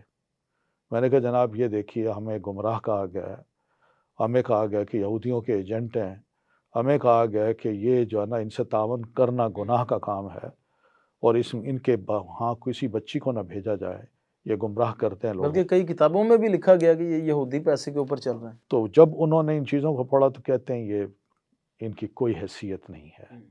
تو میں نے سوچا اگر ان کے اپنے ہی علماء ان فتووں کو کوئی حیثیت نہیں دے رہے تو میں کیا کروں، میں بھی نہیں کرتا۔ تو مجھے کہنے لگے آپ چپ رہیں، اپنے کام سے کام رکھیں۔ تو الحمدللہ ہم نے اپنا کام سے کام رکھا، ہم نے کوئی پرواہ نہیں کی ان فتووں کی۔ ان کے فتووں سے کیا ہوا ہے، میں نے تو یہ دیکھا ہے کہ جب یہ فتوے مشہور ہوئے تو لوگوں نے اپنی زیادہ سے زیادہ بچیاں بھیجنا ہمارے پاس شروع کی، اور الحمدللہ بڑی تعداد بڑھ گئی ہماری، ہر جگہ بڑھی، اور بے شمار مقامات پہ ہمیں اس کا تھا بلڈنگز دی گئیں اور مکانات دیے گئے، پلاٹ دیے گئے کہ یہاں ہم بنا دیتے ہیں، اور بنوا کے دیے انہوں نے۔ آج الحمدللہ یہ سارا الہدا کا ایک بہت بڑا اثاثہ ہے۔ وہ بچیاں بھی جو کام کر رہی ہیں وہاں انہی کی بیٹیاں ہیں، انہی کو کام دیا ہے، اور اللہ کا احسان ہے۔ اصل میں جو میں محسوس کرتا ہوں وہ یہ ہے کہ ہم نے الہدا کے کام کو اور اس کی کسی بھی پراپرٹی کو اپنی ذاتی پراپرٹی نہیں سمجھا، اور نہ ہی ہم نے یہ سوچا ہے کہ ہماری اس محنت کا بعد میں ورثہ، یہ بطور ورثہ میری اولاد کے پاس جائے گا، کبھی نہیں سوچا۔ اور نہ ہی ہم نے اپنے بچوں کو باور کرایا۔ ہم نے کہا جو اہل ہوگا وہ یہاں بیٹھے گا، جو اہل نہیں ہے وہ نہیں بیٹھے گا۔ ایک سیدھی سی اصولی بات ہے، پبلک کا پیسہ ہے، پبلک نے دین کے لیے دیا، میری ذات کے لیے نہیں دیا۔ تو جب پبلک کا پیسہ ہے تو اس کو پبلک میں ہی جانا چاہیے۔ ہماری اولاد کیا کرے گی؟ وہ ان کو اگر کرنا ہے تو خود کریں، یہاں سے کچھ نہیں ملے گا۔ تو اللہ کا شکر ہے ہم نے یہ کام نہیں کیا۔ وہ آتا ہے نا جیسے ان اللہ یأمرکم ان تؤدوا الامانات الی اہلھا، یہ آیت ہمارے پیش نظر تھی۔ ہم نے اس کو ذاتی پراپرٹی نہیں سمجھا، میراث نہیں سمجھی، اور یہ بھی نہیں سمجھا کہ نااہل بیٹا ہو تو میں اس کو بٹھا دوں، اور جو اہل بچہ ہو، جو اسٹوڈنٹ ہو، اس کو کہوں نکل جاؤ یہاں سے۔ دین کا کام اسی وجہ سے کامیاب نہیں ہو رہا کہ میں جب ادارہ کھولتا ہوں تو اس ادارے میں اپنے ہی بچوں کو بیچ میں ڈالنے کی کوشش کرتا ہوں، تو اس کا نتیجہ یہ نکلتا ہے کہ وہ نااہل ہوں وہ بیٹھیں، جو اہل بچے ہوں ان کو بٹھانے سے اگر بندہ خوف محسوس کرتا ہے تو یہ بہت بڑی غلطی ہے۔ ان کو بھی موقع دینا چاہیے، ہو سکتا ہے وہ آپ کی اولاد سے کہیں زیادہ بہتر دین کا کام کر سکے۔ تو ہم نے ایسے کیا. آج تک اللہ کا شکر ہے جو الہدا کا کام ہے وہ ہماری پہلی اور دوسری جو کیا نام ہے اس کا کھیپ تھی الہدا کی، اس کی جو سینئر خواتین ہیں وہ آج تک الحمدللہ الہدا کو اون کرتی ہیں، وہی کنٹرول کرتی ہیں، انہی کے مابین مشورے ہوتے ہیں. پورے پاکستان میں جہاں کہیں بھی کچھ ہو ہم خود ریفر کرتے ہیں کہ آپ ان سے بات کریں. لوگ جو چیک دیتے ہیں، جو دیتے ہیں، پیسے ہاتھ میں دیتے ہیں، ہم کہتے ہیں ہمارے ہاتھ میں نہ دو، وہاں جمع کرا دو. یہ اکاؤنٹ ہے الحمدللہ کچھ بھی صاف و شفاف. اور ہر سال ہماری رپورٹ جو ہے نا آڈٹ ہوتی ہے، وہ چارٹرڈ اکاؤنٹنٹ آتے ہیں، اس رپورٹ کو تیار کرتے ہیں، لاکھوں خرچ ہم ان کو دیتے ہیں، اور رپورٹ سبمٹ ہوتی ہے، اور ہمیں سی بی آر سے یا بورڈ آف ریونیو سے باقاعدہ ایک رسید ملتی ہے کہ آپ ٹھیک ہیں، آپ کنٹینیو کریں. شیخ اگر کوئی ادارہ آپ سے اٹیچ ہونا چاہیے، ابھی یہ پروگرام دیکھیں گے تو بہت سے لوگوں کی پہلے بھی خواہش ہے، ہم سے بھی کئی لوگ پوچھتے ہیں، تو اگر وہ آپ سے اٹیچ ہونا چاہیے، مسئلے کو انسلاک کرنا چاہیں تو اس کا کیا طریقہ کار ہے؟ مثلا یہی کیا اس کا سسٹم طریقہ کار یہی ہے کہ ہم یہ کہتے ہیں کہ آپ اپنی بچیاں ہمارے پاس بھیجیں، ٹھیک ہے، ہم ان کو پڑھائیں گے، ہم ان کو ٹریننگ دیں گے. جب ٹریننگ ان کی ہو جائے تو آپ اپنے ہاں کا جو ادارہ ہے وہ ان بچیوں کے حوالے کر دیں. یہ ٹرینڈ بچیاں ہیں، یہ چلائیں گی، اور آپ کی اپنی بچیاں ہوں گی، آپ کے شہر کی ہوں گی، اپنے گھروں میں ہوں گی، تو بڑے اچھے طریقے سے کام کر سکیں گی. آج کل ہمارے ہاں یہ ٹرینڈ نہیں ہے کہ میں بچی لاہور کی اور اسے کہے تم ملتان میں چلی جاؤ، تمہیں جاب دیتے ہیں وہاں کام کرو. ماں باپ اجازت نہیں دیتے، لیکن اپنے شہر میں بڑی خوشی سے کہیں گے ہاں بیٹا جاؤ، سارا دن لگاؤ، دن رات لگاؤ، ہماری طرف سے پوری سپورٹ ہے. تو بچی اس طرح خوش ہو کے وہ کام کرتی ہے. تو ہم یہی کرتے ہیں کہ جو ہمارے ساتھ اٹیچ ہونا چاہے وہ یہی کرے کہ ہمارے پاس اپنی بچیاں بھیجیں. الحمدللہ اس وقت بھی کچھ 700 بچیاں الہدا کے ہاسٹل میں رہتی ہیں، ان کی پوری کیئر کی جاتی ہے، صفائی ستھرائی، ان کی رہائش، ان کا کھانا پینا. ایک ڈاکٹر بیچ میں کلینک کھولا ہوا ہے، ڈاکٹر بٹھا رکھی ہیں، تو وہ سب چیک اپ ہوتا ہے. صفائی ستھرائی کا اتنا خیال کیا جاتا ہے کہ کہیں خدا نہ خواستہ کوئی جرم جو ہے نا وہ بچی کو بیمار نہ کر دیں. تو جو بیمار بچیاں ہوتی ہیں ان کا بھی علاج معالجہ کر کے الحمدللہ ہم سیدھا کھڑا کر دیتے ہیں اس کو. تو وہ جب بچیاں ٹرینڈ ہوتی ہیں تو اس کے بعد وہ اللہ کا شکر ہے ایک ماحول میں رہ کے اٹھتے بیٹھتے گفتگو کرتے ملتے سیکھتے، آداب اخلاق یہ ساری جب سیکھتی ہیں نا، تو وہ حجاب یہ سب جو سیکھتی ہیں تو الحمدللہ اس کے بعد جہاں بھی جاتی ہیں وہ پھر بڑے اعتماد کے ساتھ بغیر کسی سے متاثر ہوئے کہ یہ دولت مند ہے یہ غریب ہے، بغیر کسی امتیاز کے سب سے ایک طرح کی بات کرنی ہے، اور الحمدللہ کرتی ہیں. شیخ آپ کا ایک آن لائن سیٹ اپ بھی ہے، موجود ہے، تو آپ اس کو کتنا افیکٹو سمجھتے ہیں؟ آپ سمجھتے ہیں کہ آن لائن بھی استفادہ کرنے سے فائدہ ہوتا ہے عوام میں؟ ہاں آن لائن ضرور ہوتا ہے، لیکن آن لائن جو ہے نا ہم نے اتنا کیا ہوا ہے کہ جو بھی پروگرام ہمارے الہدا میں ہوتے ہیں ہم ان کو فوراً آن لائن لے جاتے ہیں. صحیح. تو آن لائن بہت سے لوگ ملینز کی تعداد میں سن رہے ہوتے ہیں، تو بس وہ سنتے ہیں، اس وقت وہ اپنے آپ کو فیل کرتے ہیں کہ وی آر ان، یعنی ہم اب کلاس میں موجود ہیں. تو وہ سب کچھ سنتے ہیں، قلم کاغذ بھی لے کے بیٹھتے ہیں، اس کو سنتے ہیں، نوٹ بھی لیتے ہیں. تو اس طرح آن لائن کا بس زیادہ سے زیادہ طریقہ یہی ہے. باقی یہ ہے کہ کوئی ٹیم ہو، کیونکہ آن لائن بہت کچھ ہو رہا ہے اور لوگوں کے پاس اب اتنا وقت نہیں ہے. جس کے پاس وقت ہے وہ الحمدللہ وہ آ جاتے ہیں، اور بہت لوگ آتے ہیں، بہت فائدہ ہوتا ہے ان کو، اور کورس مکمل کرتے ہیں. صحیح ہے، یعنی کہ اس کا ایک فائدہ یہ ہوتا ہے کہ ادھر سے لوگ ادھر آ جاتے ہیں جی جی فزیکل کی طرف. جی بالکل. ویسے بھی شیخ اب کئی میری والدہ محترمہ استفادہ کر رہی ہیں ماشاءاللہ، وہ دیکھتی ہیں. ہمارے جو سینئر ٹیم ممبر ہیں طاہر بھائی، ان کی مسز ہیں، وہ کافی زیادہ کورسز جو ہے وہ آن لائن کر رہی ہیں، تو فائدہ تو خیر ہوتا ہے. شیخ ابھی ایک مسئلہ یہ ہے کہ آپ نے جیسے خود عالم دین ہے تو ماشاءاللہ، اور فقہ اسلامی پہ آپ نے کام بھی کیا ہے، تو آپ یہ اختلافی مسائل میں جو ہمارا شدت پسندی والا رویہ ابھی سوشل میڈیا آنے کے بعد اور زیادہ بڑھ گیا ہے، تو اس حوالے سے آپ کیا کہنا چاہیں گے؟ ہمارے مدارس کو کیا کرنا چاہیے، یا جتنے بھی ہمارے تعلیمی ادارے ہیں ان کو کس لیول کی ٹریننگز وغیرہ دینی چاہیے، سکلز دینے چاہیے؟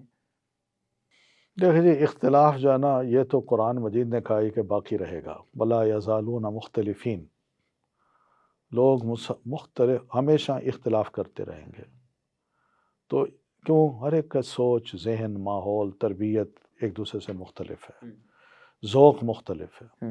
میرا ذوق اگر فقہ پر ہے تو آپ کا ذوق تاریخ پہ ہے، آپ میری بات کو تاریخ کے اعتبار سے پڑھیں گے، سنیں گے، سوچیں گے، اور میں اپنی بات، آپ کی بات کو فقہی اعتبار سے سوچوں گا، تو یہ ایک نیچرل چیز ہے، اختلاف ایک نیچرل چیز ہے، مگر اس اختلاف کا یہ مطلب نہیں کہ میں اس کو عوام کے سامنے پیش کرتا رہوں۔ ہاں، جو آپ کے اسٹوڈنٹس ہیں آپ ان کو پڑھائیں، ان کو دیانتداری کے ساتھ، جو آپ کا بغیر کسی موقف ہے واضح بغیر کوئی تعصب پیدا کریں۔ کیے آپ دلائل سے آراستہ کریں، احترام بھی کریں، مختلف جو بھی علماء ہیں ان کا احترام بھی ہو، خاص طور پر ائمہ اربعہ ہیں ان کا بھی احترام ہو، اور اس احترام کے ساتھ ان کی جو علمی یعنی دیانتداری کے ساتھ جو ان کی علمی صلاحیت ہے وہ بھی پیش کر دی جائے تو ٹھیک ہے، کیا ہے اس میں گھبرانے کی کیا بات ہے؟ آپ کتاب و سنت کو ایک کے لیے لوگوں کو قائل کرنے کے لیے ضرور دوسروں کے لتے لے کر قائل کرنا چاہتے ہیں؟ آپ سیدھی بات کریں، لوگ سیدھے اچھے مائنڈڈ لوگ ہوتے ہیں، وہ سنتے ہیں ان باتوں کو اور قبول کر لیتے ہیں۔ میں آپ کو اپنی زندگی کا چھوٹا سا واقعہ سناؤں کہ میں وہاں جس سال میں نے الہدا کھولا تو میرے درس میں جی ایچ کیو سے بڑے سینئر لوگ آتے تھے، فوجی میرے درس میں آتے تھے۔ تو اسی دوران ایک پنڈی میڈیکل کالج کے پرنسپل تھے، پنڈی آرمی میڈیکل کالج کے پرنسپل تھے، تو وہ میرے درس میں آتے تھے، تو مجھے کہنے لگے کہ ہم نے چاہا ہے کہ، اور ایک کور کمانڈر تھے کوئٹہ کے، وہ اس وقت جی ایچ کیو میں تھے، لیفٹیننٹ جنرل تھے، تو ان دونوں نے مجھے کہا کہ ہم چاہتے ہیں کہ آپ کور 10 میں جو پنڈی کی کور ہے اس کے حال میں آ کے فوجیوں کو لیکچر دیں۔ میں نے کہا میں تیار ہوں، کہنے کہ کریں گے؟ میں نے کہا، کہتے اچھا ہم بندوبست کرتے ہیں۔ تو نیکسٹ ویک وہ میرے درس میں جب آئے تو کہنے لگے کہ ہم نے جا کے کور 10 کے جو کمانڈر ہیں لیفٹیننٹ جنرل ان سے بات کی ہے آپ کے بارے میں، تو وہ کہنے لگے کہ دیکھیں جی ہم تو مسلمان تھے مگر حنفی مسلمان ہیں، اور امام ابو حنیفہ رحمۃ اللہ علیہ کے مسلک کو ہم فالو کرتے ہیں۔ تو ڈاکٹر ادریس کے بارے میں ہم نے سنا ہے کہ وہ امام ابو حنیفہ کو اچھا نہیں سمجھتے، آپ ان سے پوچھیں کہ وہ ان کیا سمجھتے ہیں۔ تو وہ آئے مجھے یہ بات کریں، مجھے ہنسی سی آئی، میں نے کہا یہ کوئی سوال ہے؟ اب میں ان کو بزرگ کہتے ہیں ہمیں کچھ پتہ نہیں حنفی کیا ہوتے ہیں، ہم تو آپ جو پڑھاتے ہیں بس ہم کتاب و سنت کافی ہے۔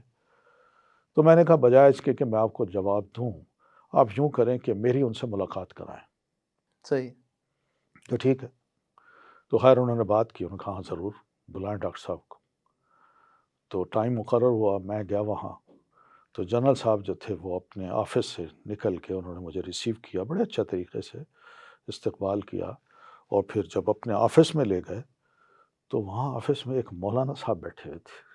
اچھا انہوں بلا کے رکھے تھے آپ کے مجھے لیے؟ ایک خیال آیا کہ یہ تو کوئی لگتا ہے کوئی بڑا مارکا پیش آنا ہے، اللہ خیر ہی کرے۔ تو وہ مولانا صاحب میں جانتا تھا ان کو، ان کی کچھ کتابیں تھیں، وہ فوج میں تھے، بریگیڈیئر تھے، لیکن کچھ کتابیں تھیں جو میرے ہاتھ لگی تھیں، میں نے ان کو پڑھا تھا۔ تو خیر وہ بیٹھے، مجھے بٹھایا اپنے سامنے، تو ادھر مولانا صاحب بیٹھے ہوئے تھے، تو مجھے کہنے لگے کہ ڈاکٹر صاحب دیکھیے ہم آپ کے بارے میں مجھے کہا گیا ہے کہ میں آپ کا لیکچر ادھر کراؤں، تو میں سیدھی سی بات کرنا چاہتا ہوں، وہ یہ ہے کہ ہم ہیں حنفی، فوج بھی حنفی ہے، آپ یہ بتائیے کہ آپ امام ابو حنیفہ رحمۃ اللہ علیہ کو کیا سمجھتے ہیں، کیا کہنا چاہتے ہیں ان کے بارے میں؟ اب ان کا یہ سوال تھا ایسا، مجھے بڑی ہلکی سی پھیکی سی مسکراہٹ مجھے آئی، لیکن میں نے کہا کہ دیکھیں کس طرح دل میں سوچا کہ کس طرح لوگوں کے دلوں میں غلط فہمیاں پیدا کی جاتی ہیں۔ تو میں نے اس موقع پہ کہا جنرل صاحب بات یہ ہے کہ میں تو ایک دین کا ادنا طالب علم ہوں، میں اتنا سمجھتا ہوں کہ جو شخص امام ابو حنیفہ رحمۃ اللہ علیہ کے بارے میں کوئی خدا نہ خواستہ یعنی غلط قسم کے خیالات رکھتا ہے اور ان کے علم پر الزام لگاتا ہے اور ان کی شخصیت کو ڈیگریڈ کرتا ہے، تو ایمانی اعتبار سے میرے نزدیک وہ بندہ اچھا اختتام اس کا نہیں ہوگا۔ اچھا، وہ سنتے ہی کھڑے ہوئے، کوئی بات نہیں کی، کھڑے ہوئے، باہر گئے، تھوڑی دیر کو اندر آئے، ڈاکٹر صاحب میں نے آپ کا نام لکھوا دیا، آپ لیکچر دے سکتے ہیں۔ صحیح، اتنی سی بات تھی۔ تو یعنی وہ جو غلط فہمیاں ہیں وہ حکمت سے دور کی جا کس سکتی۔ طرح لوگ پھیلاتے ہیں، لیکن اگر ہم آپس میں مل جل کے ان غلط فہمیوں کو دور کریں تو میرا خیال ہے بہت ہو سکتی ہیں۔ اور الحمدللہ یہی ہوا کہ وہ پھر جنرل صاحب جو تھے وہ میری وہاں کلاس ہوتی تھی پنڈی میں، جی ایچ کیو کی جو بڑے بڑے جرنیل جہاں رہتے ہیں ان کی ایک کوٹھی میں میری کلاس ہوتی تھی، تو اس کلاس کو میں نے رجسٹر کیا ہوا تھا۔ تو وہ جنرل صاحب تشریف لے آئے، کہنے لگے جی آئندہ جب بھی رجسٹریشن کرنی ہے آپ نے نئے اسٹوڈنٹس کے لیے تو سب سے پہلے آپ نے میرا نام لکھنا ہے، اچھا، ہر کلاس کے لیے؟ میں آپ کو ابھی سے رجسٹر کرا رہا ہوں کہ میں نے آپ سے پڑھنا ہے۔ تو الحمدللہ میں ویسے بتا رہا ہوں کہ ماحول کو دیکھیے، آپ گفتگو کیجئے اور سیدھی بات کیجئے، جو دل میں ہے ایک شرافت کے ساتھ، نیک نیتی کے ساتھ، دوسرے کا احترام کرتے ہوئے آپ بات کریں تو اللہ تعالیٰ کچھ نہ کچھ تو نتائج دکھاتا ہے نا۔ تو یہ تجربے ہیں تھوڑے سے جو میں نے کیے ہیں، تو میں یہ سمجھتا ہوں کہ ہمیں ذرا دوسروں کے بارے میں اتنی شدت اختیار نہیں کرنی چاہیے۔ ہمارے ہاں آج کل بڑی سخت زبان استعمال ہوتی ہے ان علماء اور فقہا کے بارے میں، جو رحمت اللہ علیہ بھی کہتے ہیں ہم، اور پھر اس کے بعد ان کے بارے میں ہم اس طرح کی بات کرتے ہیں، یہ میرا خیال مناسب نہیں ہے۔ شیخ، مستقبل کے کیا منصوبہ جات ہیں جن کے اوپر کام کرنا چاہیں گے آپ؟ دیکھیں، کام تو جو ہو رہا ہے اس کے بارے میں بھی کبھی ہم نے نہیں سوچا تھا مستقبل میں کیا کرنا چاہتے ہیں۔ بس میں یہ سمجھتا ہوں کہ دین کا کام ہو، آپ بس اللہ سے دعا کرتے رہیں کہ اللہ تعالیٰ نیتوں کو درست رکھے، آمین۔ اور نیتوں کے درستگی کے ساتھ ہی دعا کر کے قدم ڈالیں، جو ارادہ کریں گے انشاءاللہ اللہ تعالیٰ وہ پورا کرے گا۔ شیخ، آخری سوال ہے کہ جس طرح ہم نے ایک نہت اسٹوڈیو ایک پلیٹ فارم بنایا ہے، اور اسی طرح کے اور بھی جو سیٹ اپ ہے جو ڈیجیٹل میڈیا کے اوپر دین کا کام کرنا چاہ رہے ہیں یا خواہش رکھتے ہیں، اور یہ بہت بڑا پلیٹ فارم ہے ایک، تو اس حوالے سے کیا نصیحت کرنا چاہیں گے آپ؟ میرا خیال ہے کہ ہمیں بھی حالات کو دیکھ کے چلنا چاہیے، کیا اس وقت کون سا میڈیا ہے جو زیادہ مؤثر ہے۔ اب ٹی وی جو ہے نا وہ لوگوں نے چھوڑ دیا، دیکھنا ہی ان کے پاس وقت ہی نہیں ہے۔ پھر اس کے بعد یوٹیوب تھا، اس میں بھی لمبی لمبی جب باتیں ہوتی ہیں تو لوگ اس سے بھی بور ہو کے چھوڑ دیتے ہیں۔ اب لوگوں کے پاس جو جنگ آ رہا ہے نا وہ اس کو زیادہ پڑھتے ہیں، اس جنگ کے لیے وہ اپنا ٹائم بھی نکال لیتے ہیں، اس کو دیکھ لوں، اس کو دیکھ لوں، اس نے کیا لکھا ہے، اس نے کیا لکھا ہے۔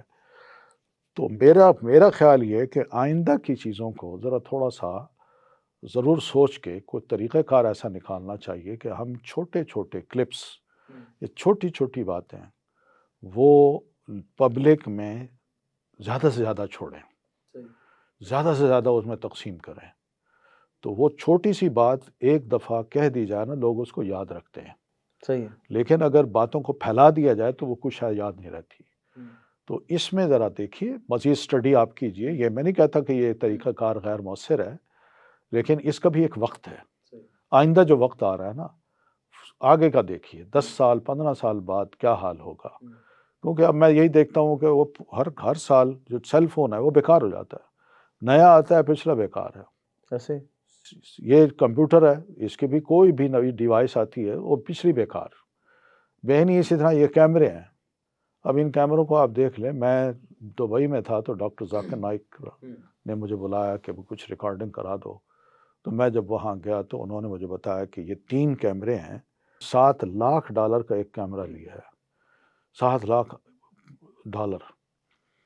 میں بڑا حیران ہوا، لیٹسٹ کیمرہ تھا، لیکن وہ یہی کہہ رہے تھے کہ یہ جو کیمرہ ہے میرے پاس اس وقت جو میں نے منگایا اس کے مقابلے میں پچھلے اب بیکار ہے میرے لیے۔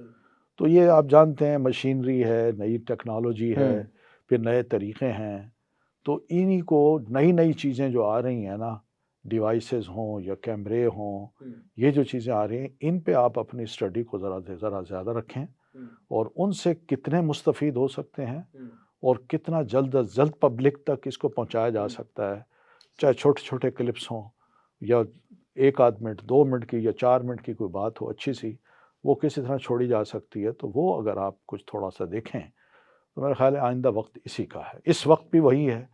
اور لمبی تقریریں ینگ نسل، یہ جو نوجوان ہے، نئی اور نسل، شارٹس کا دور ہے نا، وہ اب تو نہیں ٹک ٹاک کا دور آ گیا ہوا ہے۔ وہ نہیں سنتی۔ کیا شیخ آپ کا لاہور میں جو الہدا مینز کا ادارہ جس کو جریر حسین بھائی دیکھ رہے ہیں، اس حوالے سے کچھ تعارف آپ کروا دیں، جو ادھر کے نوجوان ہیں، کم از کم جس شہر میں ہم بھی موجود ہیں ادھر کے نوجوان کیا استفادہ کر سکتے ہیں، یا کس لیول کا وہ ایک ادارہ ہے؟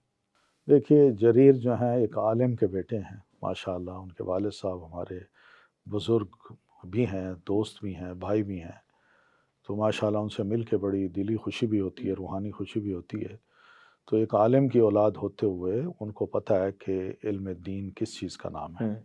جب وہ وہاں الہدا تشریف لائے اور پڑھا انہوں نے، تو جس طرح انہوں نے وقت گزارا، جتنی محنت کی، اور جس طرح میں ان پہ نظر رکھتا تھا اور یہ میری نظروں کو ذرا گھور کے دیکھتے بھی تھے، تو اس کے باوجود بھی میں نے ان کو الحمدللہ پایا کہ ان کے جو ریزلٹس تھے وہ بہت اچھے تھے۔ تو الحمدللہ فارغ ہونے کے بعد جب یہ یہاں تشریف لائے اپنا مزید اسٹڈی کے لیے، تو مجھ سے مسلسل رابطے میں رہے۔ تو میں نے ان کے اندر جو صلاحیت پائی وہ یہ ہے کہ اللہ تعالیٰ نے ان کو جوانی میں ہی ایک اچھی سوچ دی ہے۔ جو لوگ تدبر تفکر کے عادی ہوتے ہیں، یہ انہی میں ان کا جوانوں میں شمار کیا جا سکتا ہے کہ بڑے اچھے اچھے اردو میں کلپس لکھ کے یہ مجھے بھیجتے تھے، اور بڑی خوشی ہوتی تھی کہ جس میں ادب بھی ہے، علم بھی ہے، گہرائی بھی ہے، سوچ بھی ہے، اور حالات کا رونا بھی ہے۔ تو جو درد جو ہے نا وہ محسوس کیا۔ تو اللہ تعالیٰ نے ان سے کام آگے مستقبل میں تو اللہ بہتر جانتا ہے، لیکن یہ بڑی خوشی ہوئی کہ انہوں نے جب مجھے کہا کہ جب یہاں کی ٹیم نے مجھے کہا کہ اس طرح ہمیں ضرورت ہے، تو جریر کا نام ہی میرے ذہن میں آیا، تو انہیں میں نے پھر کہا، تو الحمدللہ انہوں نے مان لیا۔ شوق تھا تو مانے، تو اللہ کا شکر ہے کہ پھر یہ اس کام میں لگے ہیں، اور آج میں محسوس کرتا ہوں کہ الحمدللہ یعنی الہدا مین کی جو بنیاد ہے وہ انہوں نے، اور ان کے ساتھ ایک دوست ہیں ان کے حمزہ، وہ بھی وہاں ماشاءاللہ، یہ دونوں کولیگ تھے، اکٹھے ہی پڑھتے تھے، تو ان دونوں نے مل کے بڑی محنت کی، بڑا وقت دیا، اور اچھے کام کر رہے ہیں۔ دیکھا ہے میں نے، بار بار میں ان کے سینٹر میں گیا ہوں، اور وہاں کی خواتین سے بھی ملا ہوں، لڑکوں سے بھی ملا ہوں۔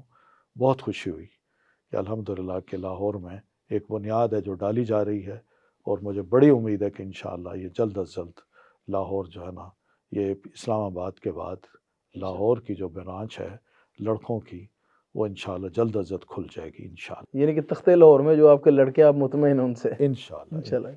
چلے جی، اللہ ان کے علم و عمل میں اضافہ فرمائے۔ آمین۔ اور شیخ محمد حسین ظاہری صاحب، وہ بھی کافی آپ کی تعریف کر رہے تھے، آپ کا ان کے ساتھ بڑا اچھا تعلق ہے۔ میں اس قابل نہیں ہوں، میں طالب علم ہوں الحمدللہ، لیکن اللہ کا شکر ہے کہ دینی وابستگی کی وجہ سے یہ بچوں کی محبت، نوجوانوں کی، اور ان کے دلوں میں اگر میری محبت ہے تو یہی وجہ ہے، اور کچھ خاص میرے اندر کوئی ایسی بات نہیں ہے۔ بلکہ ہم بھی شکر گزار ہیں جریر بھائی کے، جن کی وجہ سے آپ کے ساتھ ہماری بیٹھک اور رابطہ ممکن ہوا، تو ہمارے لیے بڑی سعادت کی بات ہے۔ بلکہ میں بلا مبالغہ میں نہیں سوچ سکتا تھا کہ ان کے بغیر یہ انٹرویو آج کا ممکن ہوتا ہے یا ہماری ملاقات بھی ہو پاتی، تو میں ان کا شکر گزار ہوں جی۔ اللہ تعالیٰ انہیں جزائے خیر دے انشاءاللہ۔ ٹھیک ہے جی شیخ، جزاک اللہ، آپ نے ٹائم نکالا اور ہمیں اپنی بڑی قیمتی باتیں اور تجربات سے آگاہ فرمایا۔ اللہ آپ کو خوش رکھے، اور انشاءاللہ ہم امید کرتے ہیں کہ جلد ہمارے آپ کے ساتھ کسی اور پلیٹ فارم پہ نشست ہوگی، یا کہ بیٹھنے کا موقع ملے گا انشاءاللہ انشاءاللہ۔ آپ کو بھی بہت بہت شکریہ کہ آپ نے اتنے رات گئے تک اپنے آپ کو بٹھائے رکھا، اپنی ٹیم کو بٹھائے رکھا، اور یہ ریکارڈنگ کی آپ نے۔ جزاکم اللہ خیر۔ جزاک اللہ، سبحانک اللہم و بحمدک، اشہد ان لا الہ الا انت، استغفرک و اتوب الیک۔ والسلام ورحمۃ اللہ۔